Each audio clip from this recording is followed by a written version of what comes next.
More and more women are coming forward in the Harvey Weinstein scandal claiming sexual abuse. Michael Coren is one of our contributors, and he's been following this story very closely. Michael, what's the latest? What are you hearing? What time is it? Because by the moment this changes, and there are, I don't mean to be flippant here, this is a horrible situation. There are numerous women coming forward, and this man is a repugnant individual. My problem, though, it's not so much with one evil man, and I think he is evil. I think it's that this is systemic, not just in Hollywood, but let's just take Hollywood alone for a moment. A lot of people are coming forward now to claim to be brave by saying, yes, I think I did know about it. I should have done more. That isn't enough. You should have done more. You should have done more. You didn't do more. Thus, you are partly culpable. And these are pretty powerful actors. I'm not expecting a powerless secretary to put everything on the line and not be believed. But when a major studio actor remains silent when they knew something was going on, that's deplorable. But look, it isn't just Hollywood.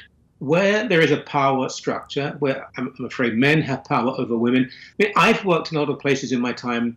I've seen things not like this, but I've seen things that I've found to be very uncomfortable. I've certainly seen adultery frequently taking place, and it's not the way it should be. But with Hollywood, it's particularly poignant because, and I'm not going to play the liberal conservative card here, but I will play the moral righteousness card, because Hollywood does tell people how to behave.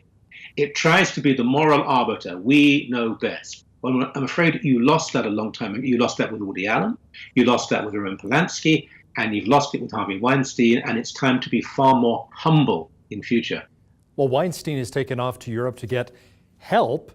Do you suppose we'll ever see him return to North America? Or is he just escaping maybe charges and persecution? That's a very, very good question. As soon as he left, and he left very early, you can't get help in the United States of America. I think you probably can. I think he's frightened. I think he's frightened, and he's done what Roman Polanski did. And by the way, in many ways, what he did, it seems to be worse than Polanski, from what we're seeing. I think he went there to make sure that he would be safe. I'm sure he's getting all sorts of advice. And his career may be over, but that's not enough. If he broke the law, he certainly broke the moral law, but if he broke the criminal law, he should be prosecuted. And what really surprises me too, Michael, is the fact with when it comes to Weinstein, so many actresses, they praised him, they celebrated him, they thanked him at all of the award shows, the Oscars, whatever award show, and these are the same actresses coming forth now saying, oh, he sexually abused me, he harassed me. It's very hypocritical. Well, that's very true. It's one thing to despise the man and perhaps not speak out because you're frightened. It's far worse to know what was going on and then to publicly support and praise the man. And nobody, it wasn't that most people support, nobody came forward. And I think you'll see, I hope you'll see a different, we'll see, Hollywood in the years to come. Right. Now, the Philippine military took back one of their sites in the cities, which was an ISIS stronghold for quite a while. We also hear about the inroads coalition forces are making in Syria. Now, is this really the end for ISIS? No, this is very problematic because I think the caliphate was never going to be a reality. They claimed they had one, and to an extent they did, but they didn't actually have a nation state. They didn't have a working constitutional establishment. It was a dream, a nightmare, I would suggest. With their military defeat, though, which was inevitable, what happens next? They're not going to fade away. Many of them are foreign fighters. They will try to come back into their countries of origin. And quite a few of them, I think, already have done so. So I don't want to sound pessimistic here, but if anything, in terms of those of us in the Western world, I think it could be more dangerous. They'll be angry, they've been defeated, they've been humiliated, and they'll try to take out their anger and humiliation and degradation on other people. Well, let me ask you, how can a group still be an inspiration and recruit radicals when they're being so badly defeated right now? They will claim it's part of God's plan. They will say that in defeat is victory. They'll say the forces of evil. This is how some countries have looked at Israel, the Jewish state. We lost these wars because of. They will blame other people. If only, look, Adolf Hitler at the end of the Second World War blamed the German people. He said, if the German people had been more like the British, we would have won this war. Faint praise for someone like me, indeed. But grotesque, barbarous figures never look inwards and say, I was wrong. They blame other people because they have this fantasy that they are superior to others. So it does still inspire people. And if it's not ISIS, it'll be another perverse form of ISIS. The idea that we can defeat Islamist radicalism simply is not a reality. What we can do is to make sure that we are encouraging and I suppose, receptive to moderate Islam. And there is much of that. I can't go into details, but a very old friend of mine was a very senior figure. Well, he was security minister in Britain. And the number of, and not necessarily secular, but the number of moderate Muslims who work, I know, with the British security establishment is astounding. Now, the bad guys will always get through. There'll always be an attack, I'm afraid.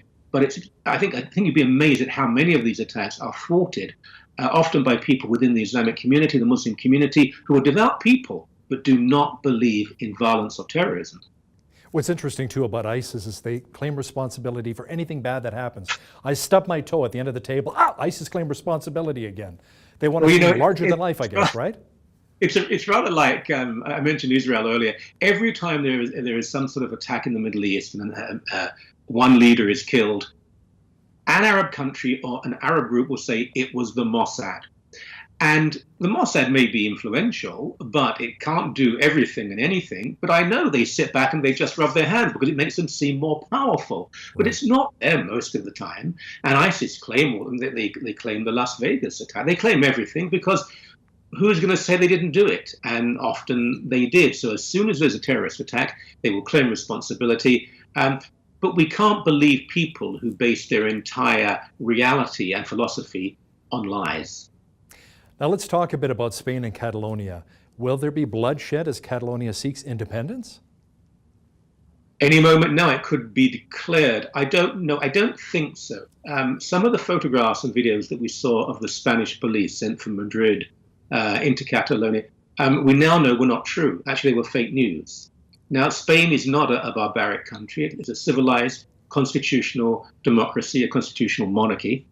I don't think Madrid is acting properly here. I do think that Catalonia is divided. Most people are moderate. They do not want violence. But if enough people do want autonomy, as in Quebec, for example, as in Scotland, in the United Kingdom, I think it's beholden on the majority to say, then you must have it.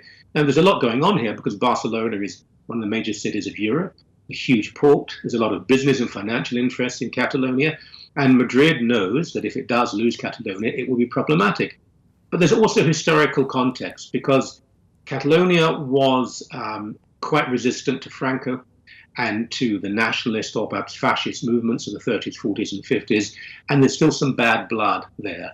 But I don't think we should think of this as some third world country that could dissolve into civil war and violence.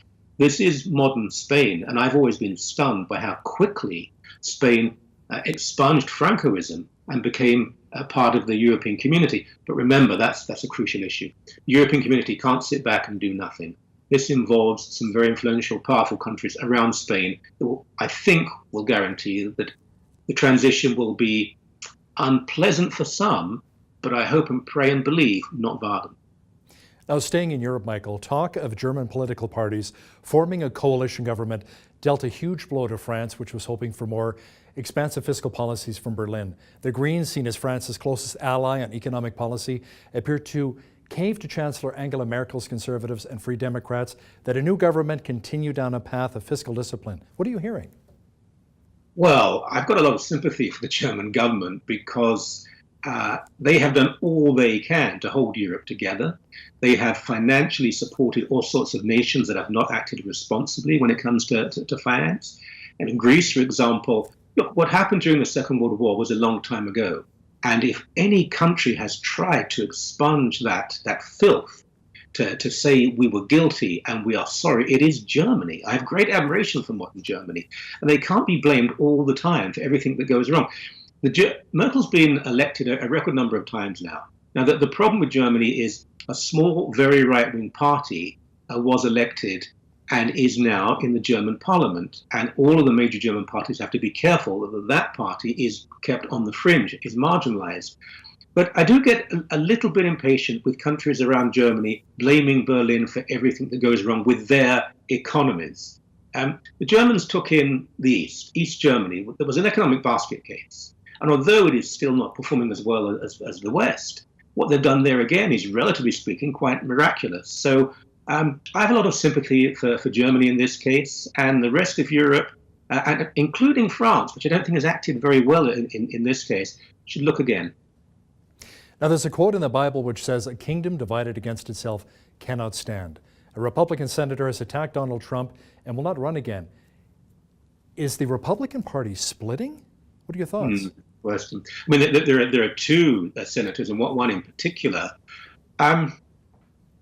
Look, these are people who, particularly one of them, probably thought they wouldn't be re-elected and didn't want to run again. There are lots of Republicans. We think of Canadian David Frum, for example, a major Canadian thinker and philosopher who's attacked Trump for the longest time.